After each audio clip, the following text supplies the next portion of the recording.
once you start thinking about climate change, but also thinking about, I think meteorology gives it the intellect. Some people think environmental science is just an activism thing. Some people, a grassroots thing. People just don't know what they're talking about. I think we need to have more scientists, have more journalists, uh, and journalists who are scientists. Compost and cotton and cornrows. Welcome to the Compost, Cotton, and Cornrows podcast, and I'm your host, Dominique Drakeford. And today, we're sitting with the vibrant and colorful meteorologist Alesha Ray, who's breaking down sustainability through resourcefulness, culture, fact-checking, and the power of storytelling. Let's get into it. Alesha, I'm so excited to have you on the podcast. I'm so happy to be here. Thank you so much for the invitation. I'm very excited. I mean, when you see nothing but tea, okay. Yes. I'm tickled. I'm tickled. I am. So I'm ready. Whatever you got, I hope I have the right answers Ready. for you. Because sometimes I could just I'm here for it. We want the okay. dialogue. I'm ready for all the colorful meteorologist energy. Bring it. There you go. Nothing but sun rays and sunshine over here. That And part. I'm trying to glow for you guys. And I'm just happy to be on the other end. So be nice to me, Dom, okay? Because I'm not used to being on the receiving end often, not unless like I'm in a studio or something like that. But then, I interview people and things like that. So, hey, I'm just overjoyed. I really am.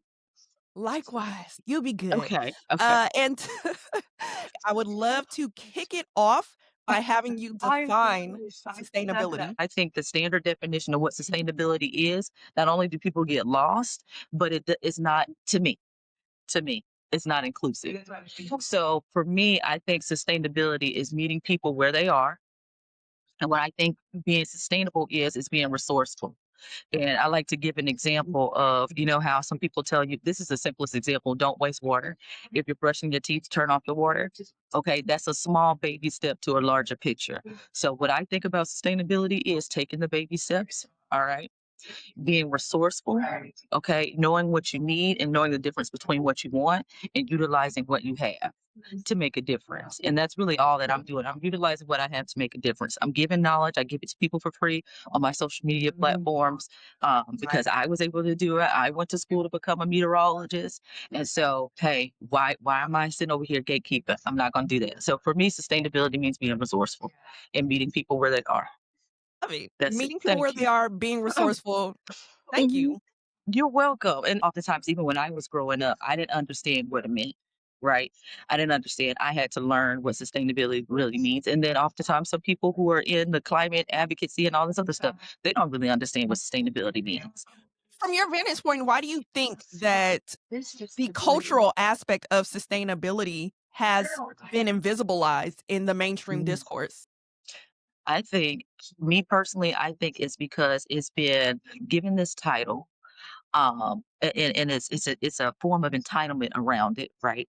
But because it was taken away from people of color and redefined into something else, Mhm. so I think they had to create some type of level of hierarchy to make you feel like you cannot reach this, right? So if I define sustainability as, let's just be honest, what some people can think a rich white woman or a rich white family, Absolutely. then it's hard for you to sustain. And then it keeps you in the track of trying to become something that you aren't. And the reason why I say that, I want to pause on that because some people may not understand what I'm saying when I mean that. Like today, I'm wearing something that's thrift, right? And this is what I like to tell and preach to people. I think even in the realm, and I'm talking about sustainability, sustainable fashion, okay, Mhm. not if because sustainability could be in different categories, right? But if Alright. we think about it and think about the construct of what sustainability is, and if we think about sustainable fashion, if we start shopping secondhand, doing things through creating things on our own, which we are known to do as creatives, then it really does eliminate the person who is creating all of these things outside of sustainability and putting a large price tag on it. Mm. So you're really going to be saving money. So it keeps the consumer happy when we don't understand sustainability. It keeps the consumer happy when we think sustainability comes from the rich, Mhm. because what you know how to do when you have limited circumstances is create. And you wear something thrift, but this right here is the best quality ever. Mm. seriously. And you look at the tag, right? And it's like, okay, this is going to outlast everything. It's already been through at least 20 years. Right. Right. But if you think about it as something, and you can shop secondhand and have expensive designers, which, Absolutely. hey, it's fine. Absolutely. It still be good. But I think to answer your question, why sustainability has been redefined, I think that's why. Because it's supposed to be something that you feel as though you can't obtain. Yeah. Just like me being a scientist, right? When I became a meteorologist because I've always loved science ever since I was like 9 years old. And don't let me go off on that tangent. No, I'm sorry, but I just wanted to Tell me about the baby you. okay, okay. And then I promise I'm gonna cut it short so you can have your other question. But it was when I was 9, and I had this guy come in and speak to my class, and he was actually a chief meteorologist. I didn't know what that was, but I knew he was on TV. He was telling the weather. I wanted to be an archaeologist. I knew all about rocks and minerals. I was doing that thing, digging in the ground, finding fossils at a very young age. And when I saw him, that's when I realized, okay, this could be you. But I had a teacher who told me, you can't be a scientist. She was like, why do you want to be that? When I was in the third grade. And so I didn't go to my first degree is not in science. And I asked her why. She said, because you'll be in school a lot. And I thought because she was my teacher, she understood. And I just didn't, I'm like, okay, you told me that. Let me find some other way to be on television. Hey, became a journalist, loved being a journalist. But it wasn't me. It wasn't where I was being drawn to, and I wanted to be a scientist. And so I say that to say this: if people try to make it seem as if it's something that you cannot get, then and they win, then they do their job. But we can all be sustainable, and we can be sustainable reply too. It can look good. Oh, yes. It For can look me, because my nucleus is cultural sustainability, and so there is okay. no dichotomy between being and looking and feeling fly and how I understand and interpret sustainability. I don't That's what I'm talking separate the about. 2. You don't, and we don't have to. And I don't and we shouldn't. It's No. not this sacrifice that we have to make in terms of that level of adornment. Yeah, It's actually woven into the essence of what sustainability means from a cultural lens. I love Why that. It just separate sounds poetic. Yeah, yo. Why? Why? Why? Why? It's woven. Oh, I love it. Okay. Yes. it? Yes. So you gave a little bit of background about why you wanted to be a meteorologist. Um, and I love that for you. How did you actually enter into the space of meteorology, and what was blowing your mind when you first started entering into this broadcasting space as it related to environmentalism? So environmentalism actually came years down the line, right? So I started off being I started off getting a degree in journalism, right? So Mhm. let's just start there. So I did that 4 year degree, loved it. Was in college, homecoming, queen, everything. Lived my best life. Okay, especially when I tell you, ooh, I don't know. Hey, I don't care about any other generation, but millennials, but maybe with future. And especially by me being originally from Georgia and South Carolina, when Future blessed us with different songs, it was a party. And so I might not agree with how he acted with that music, okay, and everything. And then we had Travis Porter era. It was just everything, right? Mhm. So that was amazing for me. And so right when I did that, I actually graduated from college with my 4 year degree, did not go right into being a journalist at all. I was working at Express. I was working as a photographer. And when I worked as a photographer, I remember me going to meeting with all these business owners. And now that you make me think of something, I see actually how that even helped me become the person that I am today. I didn't even think about that until now, until you asked that question, because I would go, my young little self, I didn't even know what I was doing. I would go literally go to the news station that was in my area, be like, can I talk to the owner or creator? What you look like back then now? People are more forthcoming now. But, Mhm. talking about you want to talk to the owner of the station just to get some insight on trying to figure out what to do because I wanted to get out of my community. It was like a small suburban metropolitan area. Everybody, we were all just bunched together. So I was doing that hustling. And then my family, they ended up moving to Charlotte, worked in journalism. And then I actually said, I'm going to go ahead and go to school and do what I want to do. Didn't have no money. Just Mm. moved to Mississippi. And I know exactly how much money was in my account. I had nothing really. And so I had my suitcase and I went to Mississippi. I only had enough for that flight to Mississippi, and then I had in my suitcase a whole bunch of food. Couldn't even Mm. get it on the plane because the suitcase was too heavy. They said it was 300 pounds because I said I'm going to take everything that Not 300 pounds. I'm serious. I'm not lying. Me and my mom was over there in the line, and it was 300 pounds. And they were like, and they looked at me and they was like, "Are you crazy?" They said it's best for you to just ship this. And I was like, "Mama, what we gonna do? I can't take all my food. And you know I need to eat. I don't have no money for no meal plan. I didn't have anything." So did that. By the grace of God, I remember it was this guy. He saw my umbrella, and it was the school that I went to prior. And when he looked at my umbrella, he actually saw that I went to USCA campus, and he helped me throughout. So I went there to take practical courses to become a meteorologist. Left there, I actually got a call from this local news station. It said that I want you to come here and be a part of our team. Because in between that time when I was working, not even into my journalism degree, I was actually interning. And my mentor at the time, he was amazing. I give it all to him. Ed Bloodsworth taught me everything. So when I went to MSU, Mississippi State, and I took all these meteorology courses, I was good. Like, no, there was I literally was so good. I was taking I can't name not one meteorology course I didn't get like an A or a B in science. And he taught me so much so that it was like me. I was going to school. He taught me so much to the point that when I went to MSU and went to school, there was nothing that they could teach me already. Mm. So I got a call from that news station, and they said our chief meteorologist was looking at you. He was my mentor. He was like, and they've seen your work and they really want you to be a part of the team. And I'm like, what? So I left. I didn't have any money then. Stayed with my brother, started the news at the news station, but it was the chief meteorologist that came to my third grade class when I was little that was watching my work. So it was a full circle moment for me, and he wanted me to be a part of his team. And so I got to be able to work with the person who inspired me when I was 9, when I was told I couldn't do it. And he was actually the best boss I've ever had. One of them. He treated me fair. Now everybody else on the team can't Mm. say the same, but Mm. he was amazing. He really was.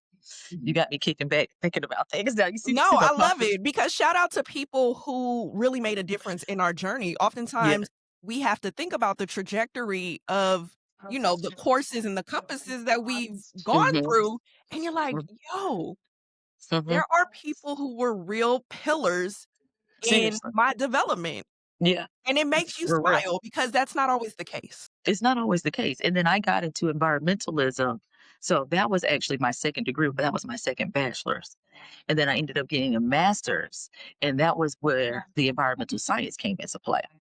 And so I kind of did that afterwards. And I still feel like I'm growing and developing in that space. And then I've gone on, I have like an environmental and sustainability certificate now, and climate change leadership awareness, all that stuff, green digital, all that stuff. But that stuff came after.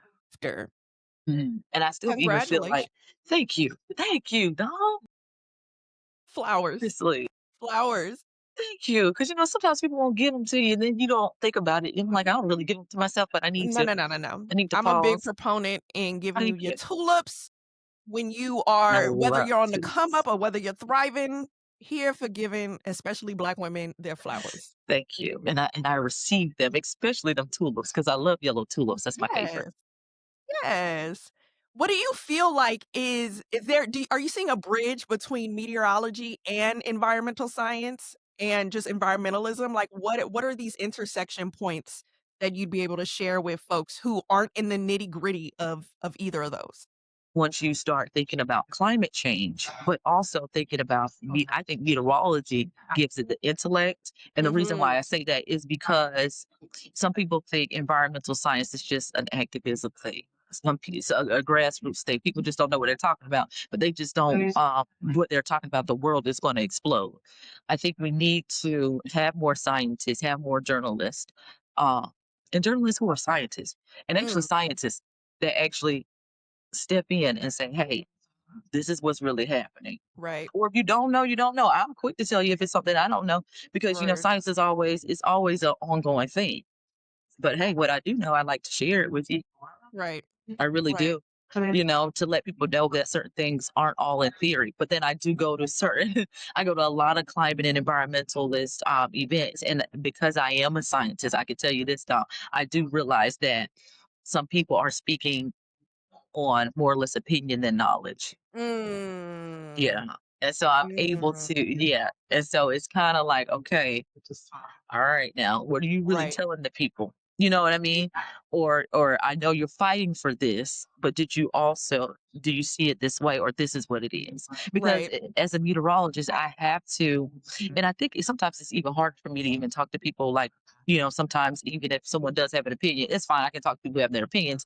But I notice even with family, I'm a person that I have to be accurate, right? Because I have to be. I can't sit up here. I didn't make it national, top in the country. It can't be accurate or try to be right in that forecast. You know what I mean? So Right. whatever information I put out, I do my best to make sure is accurate. And I was taught that with my first station. They always taught us you need to be, or you want to be, instead of being first, you need to be right. Mm. So don't race to be first. Don't Mm. just put content and put things out there and put the news out there just to be first. No, you need to be accurate first. Mm. Mm. And I always kept that with me. And I love that. And I did learn that from starting off with WJBF news channel since where I'm Mm. originally from. But that's the thing. And a lot of times we don't see that accuracy. And then people just start to create their own narratives, which in a way that's beautiful, right? That's colorful. I mean, I'm a creative. I also have a minor in fine arts. Right. It's beautiful for us to That have is our beautifully opinions. put. Opinions are colorful. I love that. I'm telling you, they are. And it's a beautiful thing. But Right. then sometimes we got to reel it in a little bit, Yeah, yeah, yeah. I think speaking like just leaning in on climate fact, like you've literally forecasted everything from hurricanes to heat waves. And this is across the country. Again, flowers to you. What are some of the most important patterns that you're seeing as it relates to climate from a factual lens? Heat. And we really need to, well, heat, but my thing is actually what I like to do. And I've been doing this ever since I started, even going to meteorology school. I say meteorology school, but to become a scientist, watching the hurricanes. That's always been my thing, right? And looking at the rise in sea level, right? And what does that mean? Because I was a person, I lived through the era of Katrina, and I had one person actually DM me on my Instagram and tell me, "Oh, it's the anniversary of Hurricane Katrina. How could you be a scientist and not post something?" I said, "Ooh, what a low key light check that they DM me." But what you don't understand is, okay, yeah, we had the Great Recession and we had Katrina. Okay, I'm originally from the South. I Mhm. knew those kids, they came to my school. I knew those people, they came to work where we were working. We were affected by that too. Okay, I understand what they went through. When we all saw it on TV, it hurt me. It was traumatic. My friend to this day still has PTSD from that. A lot of people don't know. A lot of the people from Katrina, they came to South Carolina, they came to Georgia because we had to be these evacuation sites. So when you go and try to, and I'm just saying this, not to go on a tangent, but just to say this nugget, you never know how certain things affect people. Even me as a meteorologist, I'm still human. Some things I don't want to relive. You know what I mean? Just as a human. And then by doing it, forecasting things nationally, I have to be able to, it's just like people, some people don't understand, but we could actually go, some of the credits, we could go to med school, or we could be engineers. I have to be able to, when I'm up there on air, turn my way of thinking to not panic, right? Don't be freaked out when I see certain things coming and I see certain things happening in certain neighborhoods where I know it can destroy people. I Mm. have to be able to mentally psych myself out, be calm, do your job, and also look at these models and make sure you're right. Also look at the certain things where you were taught to say, hey, that's a bow echo. Okay, that's not actually a tornado. Or hey, when you're looking at certain things and things with philosophy or velocity, excuse me, or you're looking at hail. Is that really hail? What's going on? What is it? Mm. What is a BWER? That's a bounded weak echo region. But what is that stuff? And I Mm. like chasing that and understanding that. But I say this, something that we should really look at too, back to your point, is of course the hurricanes, the level of the hurricanes, how high they're getting. right? We don't really need to be at a category 5, praise God, hurricane to make landfall as that, right? We really don't even need all these category 4s. However, looking at heat too is a major thing because heat is what really actually kills a lot of people. And I think it's very important. I was actually speaking with someone. They were telling me some type of fact that I said I'm going to look more into myself because I didn't even realize this. How I think if you are without AC, I think it's either mandatory. Don't quote me on this because I'm still looking in this. Your landlord does not have to legally provide AC. So my thing, right? And so you guys look it up. Don't quote me on it, but I think I did a little search. I think that's actually true. So we were talking about that because I said I want to do more research onto that because heat really is a factor, and that's really what kills people. So my thing is, if it gets really really hot in your place. And if that is true, and your landlord does not have to mandate the AC, or you don't, it's not mandatory for them to give you AC, you can die. And I think people really need to understand that. And by us, if we relate it to climate change, it shows a pattern where things are getting hotter. And then we got to think about ozone. Ozone is depleting. So what are we doing? Why are we ignoring the fact that we need solar panels or we can start introducing solar, right? Why don't we have more of that? Mm. It saves us a lot of money. Other countries are already doing it and it saved their country a lot of money where they are good. Why? No, for real. Why? Do you know why? Why we don't do it? It doesn't make sense if it saves money, helps people and planet, and again, This is my money. Uh-huh. philosophy because especially with the president that we have now, because Mhm. it saves money. You see what I'm saying? So you're not putting money into I see. right. Got it. Because I don't see any, and I've been to meetings about solar and all this other stuff, but we all come to the same thing. Like, what is the other? Why not? Well, we know we should have them, but now we have that what they call it, the big beautiful bill. I think that Yeah. kind of put a halt on a lot of the solar plans. Solar panels are good. It's not a bad. It could save us a lot, Yeah. especially And your with electric all of bill. these initiatives and innovations, you have to weigh the opportunity costs, right? Because there's not gonna be a perfect No. fix Mm-mm. within a system that is, a capitalistic democracy. And Mhm. so weighing the opportunity costs and looking at the pro and con list and figuring out the ways to really mitigate this, but also heal and implement care. Yeah. Yeah. But Yeah. yes. Yeah. And I think, you know what? It could be really small. I mean, it's hard for us to imagine it because Right. we didn't we kind of grew up in this world where we had it, right? So it's hard for us to imagine, okay, switching to solar panels. Or it's also hard for us to imagine maybe not using plastic. But you got to think about it. Way back when, a lot of our ancestors, even grandparents, didn't use plastic. They used glass. Right. So it's like we can do it. We can do it. We can do it. We can actually do a lot. It's a lot of stuff we don't really need that we Yes, just, yeah. 100%. Mhm. I think I think the a big thing that we have to do in this day and age is be able to articulate the incentive because everything is driven around, money and economy, Mhm. right? Mhm. So Mhm. being able to articulate the incentive for folks who have power and can Yeah. implement those changes, I think Mhm. is really pivotal. Because so much makes sense to me, Yeah. right?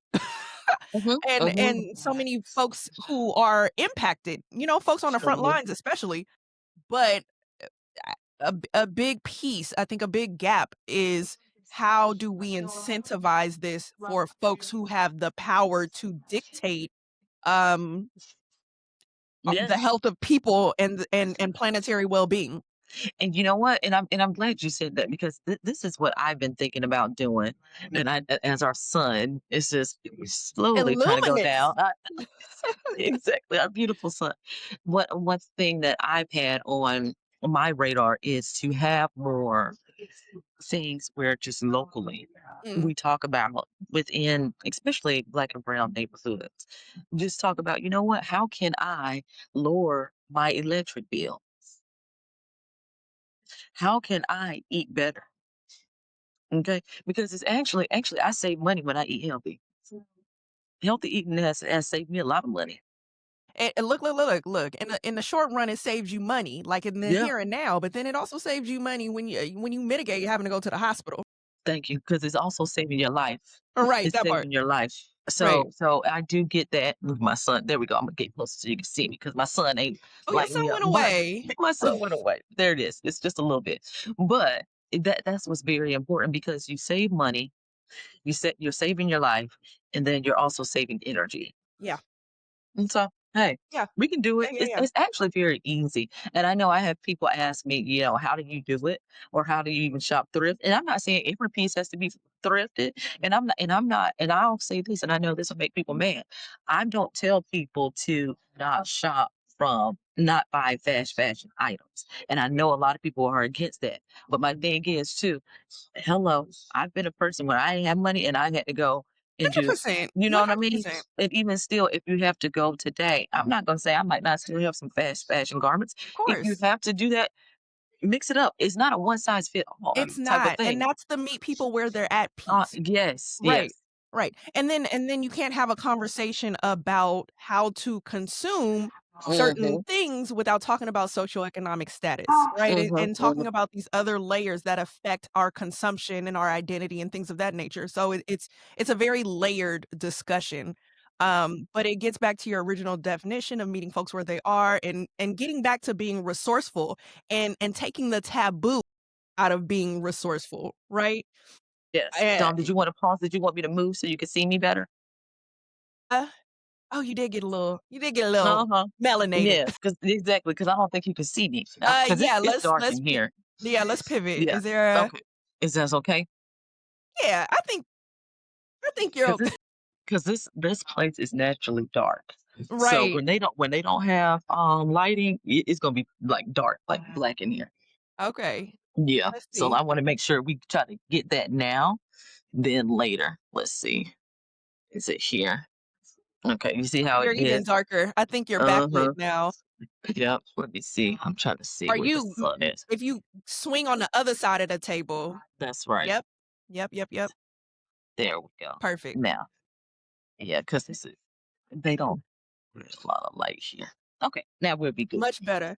And There. yeah, so I mean, and I think this is a good segue into again giving you some more flowers because you as a uh climate engineer, Oh, a thank you for calling me that. meteorologist, a climate Meteorologist. Yeah. engineer, a meteorologist, digital strategist, and a storyteller, you're able to intersect your not only your lived experiences, but your expertise and be able to educate folks and be literally that bridge that we were discussing before. And I think Thank that you. that is pivotal, that education Thank you. piece. So Thank it you. makes sense that you would want to hyper localize the ways in which we can adopt more sustainability efforts. I do. I do. That's actually a part of one of my goals, is to be able to do that and have people be able to understand things differently. Because like I said, you're actually saving a lot of money. You can still dress well. You can Mhm. still feel like you have on something expensive. Not only that, you have expensive things in the cabinets or in the cupboards, whatever you like to call it, because the food is rich. You're getting real food, real items. And then when you start to understand what non-GMO means, or what does it mean to have like USDA, or and you start to understand these labels, right? And then once things start to taste really good, you start to crave it, and then maybe you start to go to these farms. Mm. And I got something coming soon that I want people to know more about. So Can you share or you I can probably so I do have a platform that I started, and it is growing. It's very, very new. Just started as a part of one of my startups. It is called Grow Forward. You've probably seen it. It's very small though. The Mhm. Instagram page just got started. You're right. However, yeah, and I mean like a couple of weeks ago. So it's maybe a month or two. So it is very new and very fresh. But Mhm. with that is a sustainability database where everybody will be able to come and understand these things and actually see all of these platforms to where they can start to put sustainability first. I'm saying this and being vague with it because once Right, it's out there, then absolutely. maybe we can do a part Absolutely. two and I Protect can the really IP. tell you, you got to. You really do. You really do. Right. But it is a great resource, and people will be seeing a lot more of that. Yeah, Mhm. absolutely. And I think a database is brilliant. And what I love, especially with creating a podcast, also is being able to speak to different folks across every industry to to to not silo these Mhm. sustainability discussions, right? How you're a meteorologist. What did I just say? How You you said it right, are. I'm gonna meteorologist. just say a scientist. How you're a scientist, Mhm. but you're able to also speak to sustainable fashion. You're talking about thrifting, right? We could talk about there. Everything is intersected and interconnected, and I think that Mhm. that's so important and rich in our community to be able to discuss and making it applicable to us. And it reminds me of a question that I had. Just wanting to know what's your practice in taking very complex Oh yeah. frameworks or ideas or thoughts Mhm. and massaging it in your Yes. brain or in your machine so that it feels accessible in a storytelling format so that you're not losing any accuracy, but you're also having the cultural nuance. Mhm. Beautiful question, Dom, and so Yeah. well spoken and well put. And Thank I'm you. glad you're welcome, and I'm glad you asked that because, and I'm gonna say this because I think more people need to understand how it is actually a skill. It is something that we had to be taught because I get so many people, are trying to say, especially men. It's really not. Honestly, I'm gonna say, I'm gonna be straight up. Women don't ever say this. Women don't ever say this. I get more white males than most, but it is men all across the spectrum. They often will come up to me and say, "You guys are never right," or they will try to quiz me on my weather. No, and I say weather knowledge because that's all they talk about. They don't talk about any other thing, So they'll try to quiz me on that to see if I know. I'll never forget. I had one guy ask me, "So what is it? Can you have rain that never touches the ground? What does that mean?"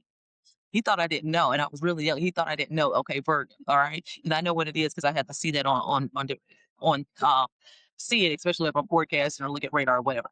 So anything, something like that. So when to answer your question, throughout all of these years, I had to be able to master that. Say that in not only 3 minutes, a minute and 30 seconds, sometimes 30 seconds and wrap, sometimes 10 seconds. And sometimes they will cut our whole segment. Usually, they always try to have weather or at least put it at the end. But sometimes you may not be able to have 2 minutes and 30 seconds. That's a long time, especially 3 minutes and 30 seconds. That's for beginners. That's a very long time. You need to be able to do it in a minute and 30, 50 minutes, 50 seconds. And I would have to do naturally 30-second hits, 50-second hits, even maybe even have to do just quick little 10-second something. But I say that to say this.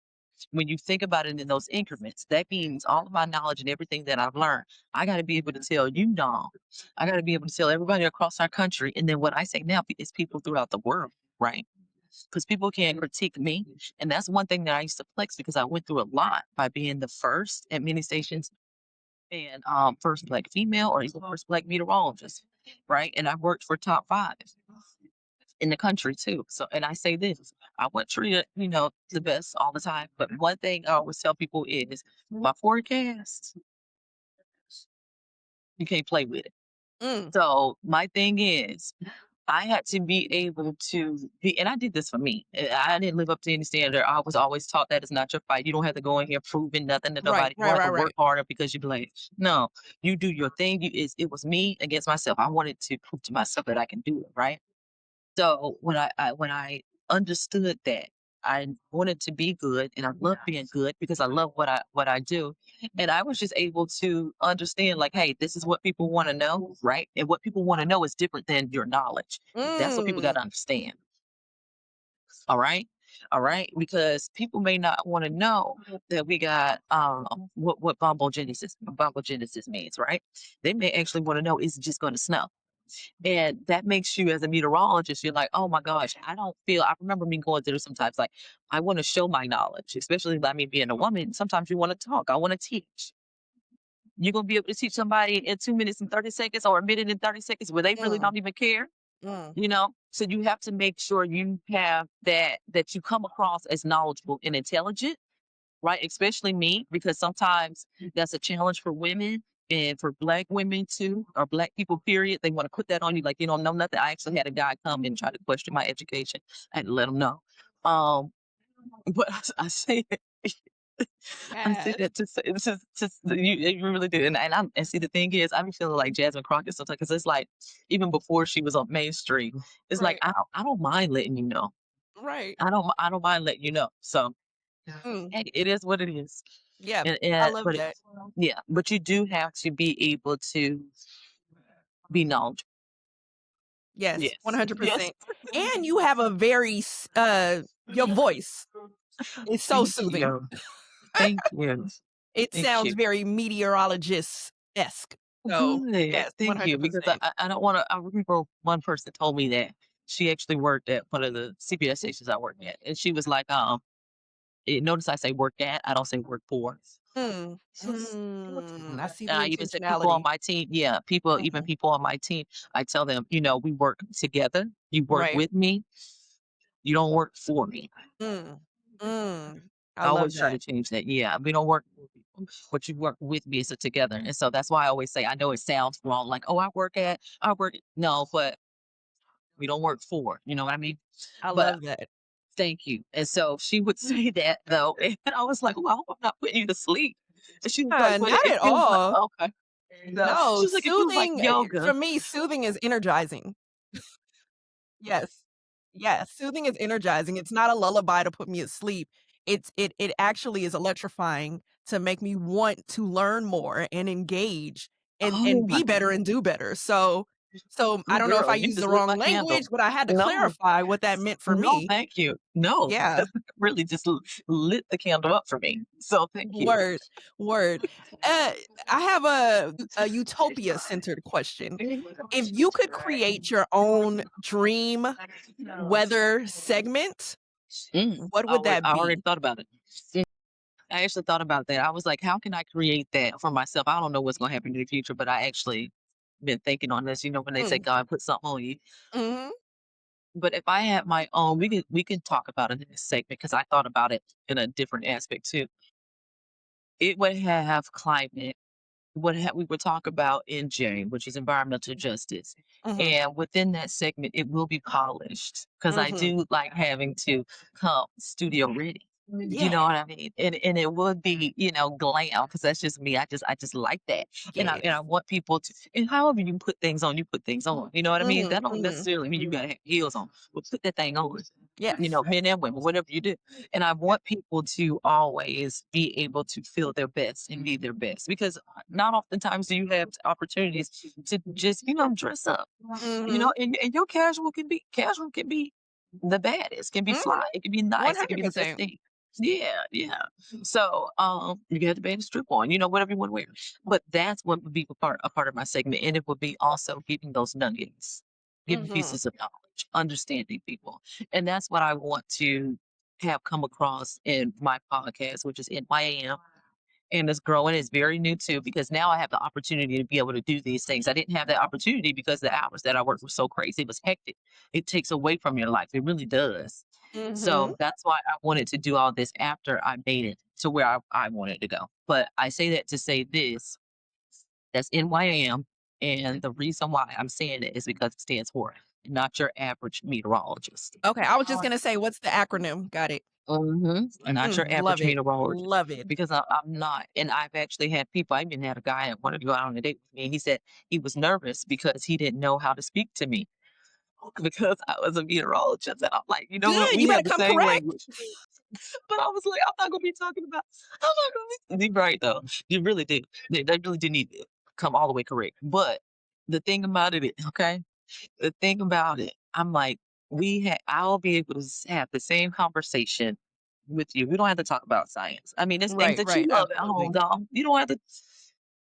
Yeah. So I'm like, okay, but I'm not. I'm not your. No, I'm not. Love it. And I say that because I don't want you to put me in a box, which is why I don't ever put on, and I've always kept my numbers, especially like through Instagram. I could have used like celebrity, to try to gain numbers and all this other stuff to get a lot of followers, but I didn't do that because I wanted to have some privacy in my life, number one. Mm.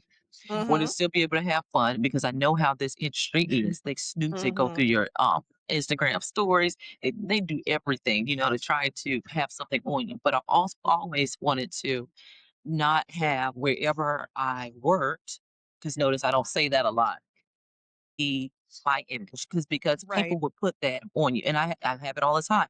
So where are you working now? Oh my gosh, where are you at now? Oh, That's that all the was the DM. quintessential New York question when I first moved out Oh, here. I'm It was telling like, you, I don't embody who I work for.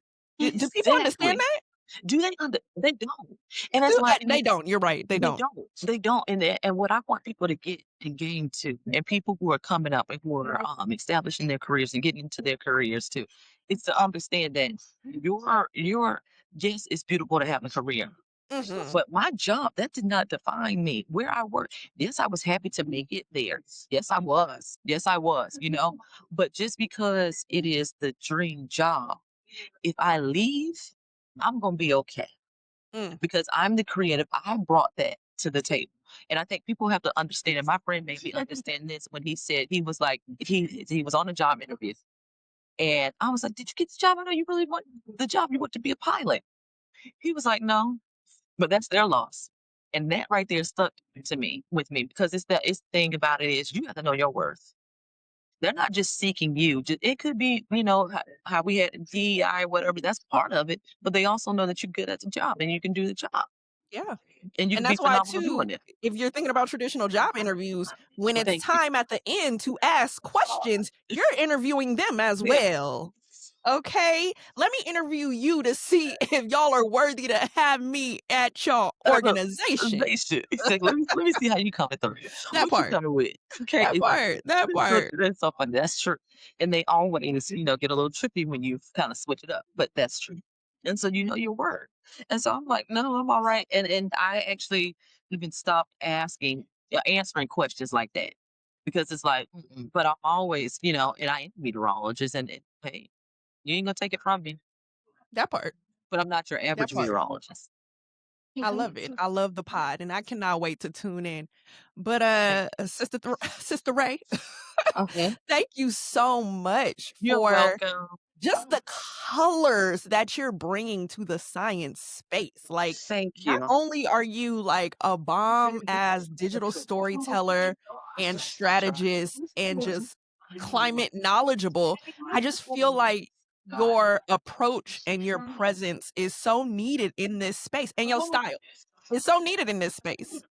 I Thank think you. you're so dynamic, and I love everything that you building. You out here building. I'm building. I'm The building. database, the podcast. Yeah, yeah, Yes. yeah, yeah. And you know what the thing about it is, it's all new. You know what I mean? Yes. I'm just blessed to be able to have the opportunity to do it and to call this opportunity now Yes. because I'm trying to tell you, a couple of months ago, this probably wouldn't happen, but I Mm. knew it needed to, and I Yeah. had to make certain decisions in my life to make it happen. It is new and necessary. That's the no, it's new and necessary. Sometimes we new is cool, and sometimes new isn't needed. But this is new Mhm. and necessary, and both of those combined means that you are creating a critical pathway for our future. And I try Right. to. I try to do. Ah, thank I you. try Thank to. you so much for your time and energy. And to wrap up this episode, I am doing something cool this season called the Okay. sustainability soundtrack. So I'm going to ask a couple of rapid fire questions that's going to create a playlist for this season. All right, you ready? Really? Okay, yeah, I'm ready. Go ahead. Let's go. All right. What song is bringing you joy right now? Right now, I'm listening to it's old. It's back in my time. It's D4L. Tat it up. I don't know why that's in my. I've been playing that. Candy Girl. I, Wait, what no D4L song? D4L. It tatted up. Tat Oh, tat oh, oh, tat it. It's tat it. I bringing thought me you said D for nostalgia. L, like Laffy Taffy, but tat it up. Oh Got it. yeah, Got it, tat it got it. up. This bringing Okay. me nostalgia right now. I love it. I Hmm. love it. Hmm. What song is bringing you wellness? Like when you're going through tough times, what feels healing? Mm. Um, it's that one is by I think in last. Oh, is it Chase? It is. I do listen to old school gospel. Sometimes it's I love it. I know I've been changed. I'll listen to that or Jill Scott. Or Jill Scott. Hmm Okay. Give me one song. By Jill Scott, Golden. Golden. Okay. Hmm Come on. Come on, Auntie hmm Jill. And hmm then what song sounds like sustainability? Everyday people. I don't know why. For me, and everyday Everyday people. that gets me every time. Okay. I don't know why I Okay. feel like that's sustainability to me all the time. Every time I'm looking for like a little sustainability thing or There's the yellow one that can Okay, I love it. I yes, love it. yes. Different strokes for different folks. Come on now. Mhm. It shows how vast the diaspora is, as well as all the work that we got to get to going, right? And then and that's all of the questions I have for the sustainability soundtrack. Okay. I And was if trying to think of you some newer songs. no. I got I'm We wondering, want but I'm the like, if I say that, I'm vastness. like, ooh, I don't know. I don't know. No, That's no, a new no, no, proverb. no. It don't matter the genre. It don't matter Okay. old or new. We want it all because then it's gonna be really eclectic, right? Okay. We Because I wouldn't really want love all new Glorilla. Gen Z or all 50s, 60s, 70s. So it's all good. Okay. And then can you just tell the people how they can follow you and support your work? Absolutely. So you guys can follow me at it is long, Alesha Ray, ALESHARAY underscore the underscore meteorologist. Just put in my name, Alesha Ray. I know I need to shorten it up. People are mad because it's too long. You know, people tell you don't have those long names, but that's it. And you can also look at NYAM pod. That's you can find that in at Grow Forward. And I'm pretty sure I can send it all to you and everybody will know, or just hit me up. Just hit me up. I know that's It's right. me. Yeah. Put Hit in Alesha Alicia. Ray. Okay. All Okay. right. I'll let you know. Thank you so much. And that Thank is you. a wrap. Now, if this conversation shifted how you see climate, share it with somebody who needs to hear it. See you next time. Composting cotton and cornrows. We've turned nothing to gold since the birth of our soul. It's ingrained in our root. Black is more than flesh and bone, planted deep in our code, and we bear the fruit. Yeah, they wonder how our stride's so bold, and our pride stone cold after all we've been through. Rich as the texture of our crown. We pass it on to the